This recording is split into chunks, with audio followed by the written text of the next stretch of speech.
Ora, entre os fariseus havia um homem chamado Nicodemos, senador dos judeus, que veio à noite ter com Jesus e lhe disse, olha que coisa interessante, Nicodemos era um senador, muito culto, conhecedor das leis judaicas, mas na hora dele procurar por Jesus, e ele vai procurá-lo à noite.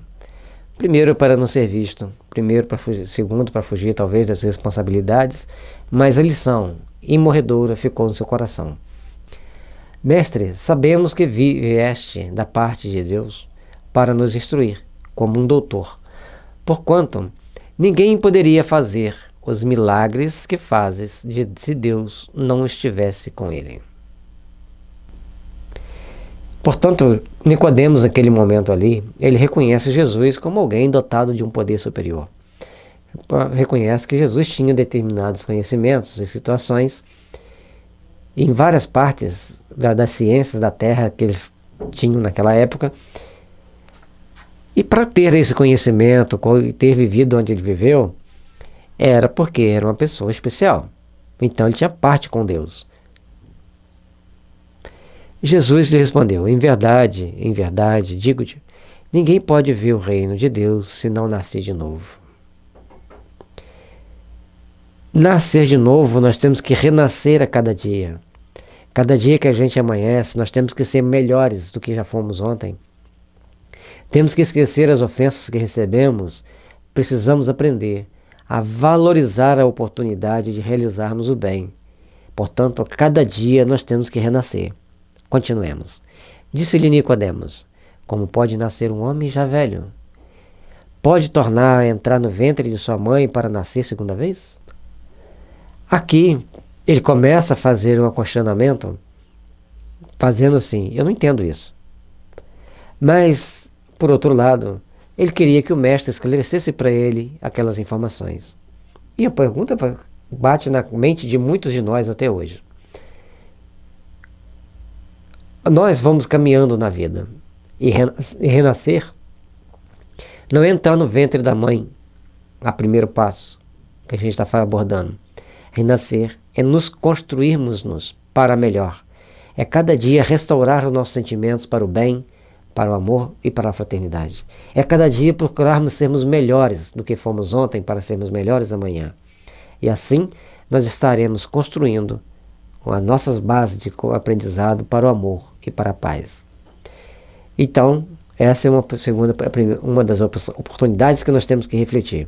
E a segunda, quando ele pergunta se vai voltar ao ventre da mãe sendo velho, logicamente que ele tinha que passar pelo processo de restauração de seus sentimentos, reconstituição espiritual, um período de refazimento das suas convicções no mundo espiritual. Isso acontece com a maioria das pessoas. Retorna para o mundo espiritual, passa por um processo de refazimento, de reeducação, e aí prepara-se para a nova encarnação, começando a vida, talvez em outra família diferente, talvez com outra mãe, com outro pai.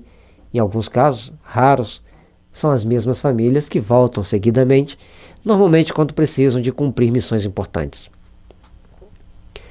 Retorquiu-lhe Jesus, em verdade, digo-te, se um homem não renasce da água e do Espírito, não pode entrar no reino dos céus. Bom, renascer da água e renascer do Espírito são duas condições. Nós fazemos a nossa interpretação leiga, não temos estudos, cursos bíblicos, mas nós estamos fazendo a nossa reflexão. Renascer da água é quando o Espírito passa pelo processo de renascimento seguidas vezes e não toma consciência de sua responsabilidade. Mas são etapas importantes da sua evolução. Ele vai angariando experiências, vai angariando informações, para chegar a um dado momento que ele faz a sua mutação. E fazer essa mutação é o verdadeiro renascer do espírito, renascer em espírito.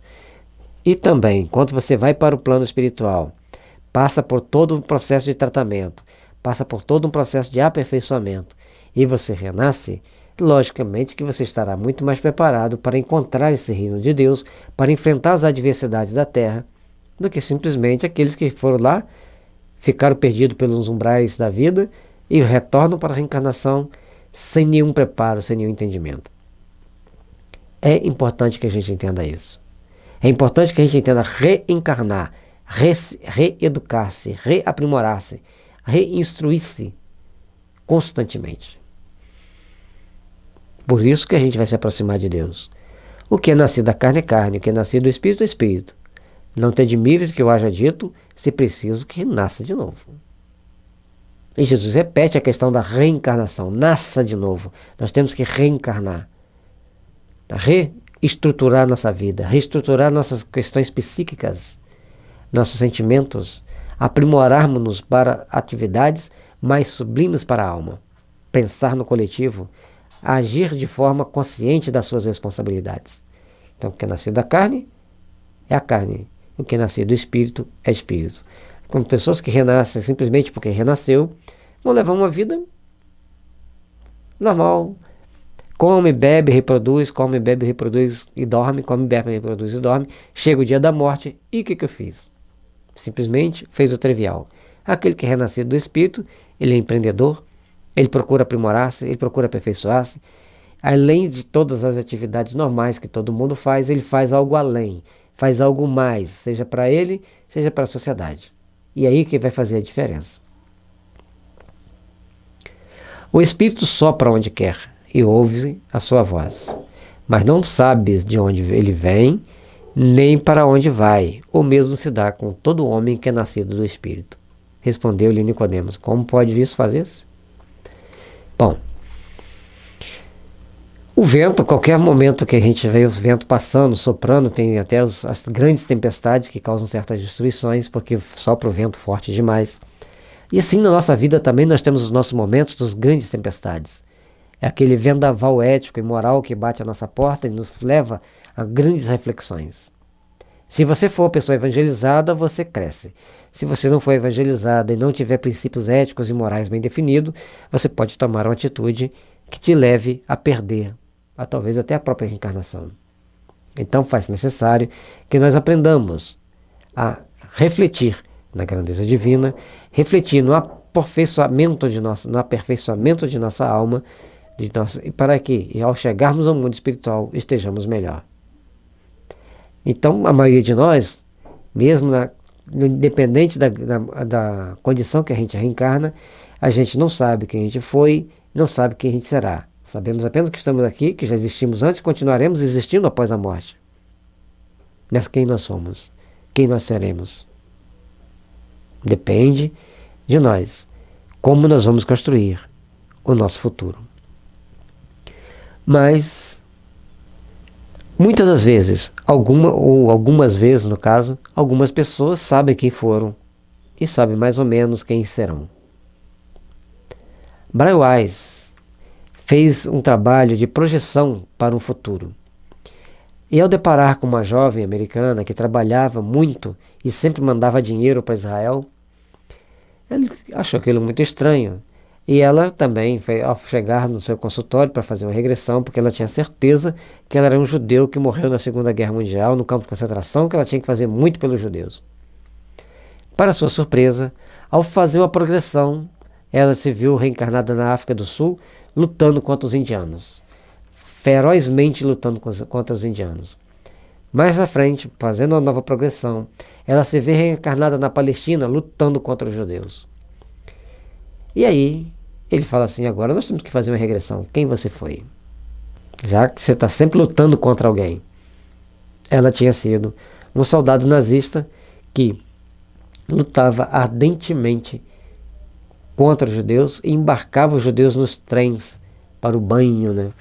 Então, ela toma uma decisão na vida dela. A partir de agora, criarei uma instituição de caridade. Vou procurar criar um spa, onde as pessoas vão para lá para fazerem congressos, discutirem sobre religiões e como conviverem pacificamente entre essas religiões. Ela criou então um local, um centro, tipo um centro de convenção, onde as pessoas vão para lá debaterem as religiões e ver qual o melhor caminho para que se possa caminhar para a paz, para o entendimento. Então, quando você tem noção do tamanho da sua responsabilidade, não vai precisar de fazer regressão para saber quem você foi. Que às vezes você não vai suportar a informação. Então, busque fazer o melhor, pela paz, pela integração. Convivia com muitos colegas de trabalho que eram pastores, e a gente conversava sobre o Evangelho, sempre de forma edificante, trocando informação, procurando interpretar a palavra divina, de forma dar o ponto de vista esse é o meu ponto de vista, esse é o meu ponto de vista. E a gente caminhava. Não adianta eu tentar convencê-lo, não adianta ele tentar me convencer, mas nós podemos conversar e uma coisa era certa: fazer o bem é o melhor caminho. A caridade é a base para o crescimento. E aí ele dizia, mas tem que ter fé. Então nós temos que ter a base da caridade e a base da fé, da fraternidade, do amor e da paz. Jesus lhe observou, pois que és mestre em Israel e ignora essas coisas? Digo-te em verdade, que não dizemos senão do que sabemos, e não damos testemunho senão do que temos visto. Entretanto, não aceitas o nosso testemunho. Mas, se não me credes quando vos falo das coisas da terra, como me crereis quando vos fale das coisas do céu? Evangelho de São João, capítulo 3, versículo 1 a 12. É importante nós procurarmos entender isso. Às vezes nós ficamos com a mente tomada de grandes conhecimentos, mas um vazio existencial muito grande. Às vezes nós nos deparamos com determinadas informações de grande importância. Sim, de grande importância. Mas o que nós estamos fazendo para sermos melhores? Por que que nós estamos, o que nós estamos buscando realmente? Vale a pena buscar só conhecimentos da terra e esquecermos de dedicarmos alguns minutos a Deus? Por que cremos em determinadas tecnologias da terra totalmente abstrata e temos a maior dificuldade de crermos quando se fala nas coisas celestes, nas coisas espirituais, principalmente na tecnologia espiritual? Vamos refletir? Talvez seja melhor começarmos a pensar nas coisas celestes e na importância dessas coisas celestes para edificarmos uma vida melhor para nós e para aqueles que estão em torno de nós. A vida é sempre marcada por grandes oportunidades. E a oportunidade de estar aqui reencarnado é uma das mais maravilhosas. Estar no Brasil, o maior país espírita do mundo, é uma oportunidade ímpar para que você cresça, para que você se aperfeiçoe, para que você um dia esteja melhor do que está agora. Esteja melhor do que já foi ontem. E conquistar um futuro de paz, de luz, para uma vida feliz. O teu futuro está em suas mãos. Trabalhamos para nos melhorarmos, para que os nossos sentimentos se tornem melhores e certamente aqueles que estão em nosso redor também se tornarão melhores. Porque todos são reflexo de todos. A nossa mente é um espelho que espelha e reflete. Ela emite e recebe as ondas mentais que lhes são semelhantes. Então tudo que está acontecendo dentro do nosso processo evolutivo do planeta é muito semelhante àquilo que nós emitimos mentalmente. Queremos a paz? Vivamos em paz. Aproveitemos a nossa reencarnação para fazermos o melhor, porque a reencarnação existe para educar os espíritos e para sublimá-los, para elevá-los ao Pai, para fazer com que eles se aproximem do Pai pela luz, pela caridade, pelo amor e pela paz. Unamos-nos nos nossos sentimentos, unamos-nos em prol da paz, amemos a paz, cultivemos a paz e fazemos valorizar a paz em nossas vidas. Jesus, desperte os políticos para a consciência de responsabilidade frente às leis eternas. Ilumine-os para que ajam com respeito para com o Brasil, para com a humanidade, para com o planeta, para com todos nós. E que todos nós saibamos respeitar principalmente a nós mesmos, para que o amanhã seja de luz, para que o amanhã seja de paz e fraternidade.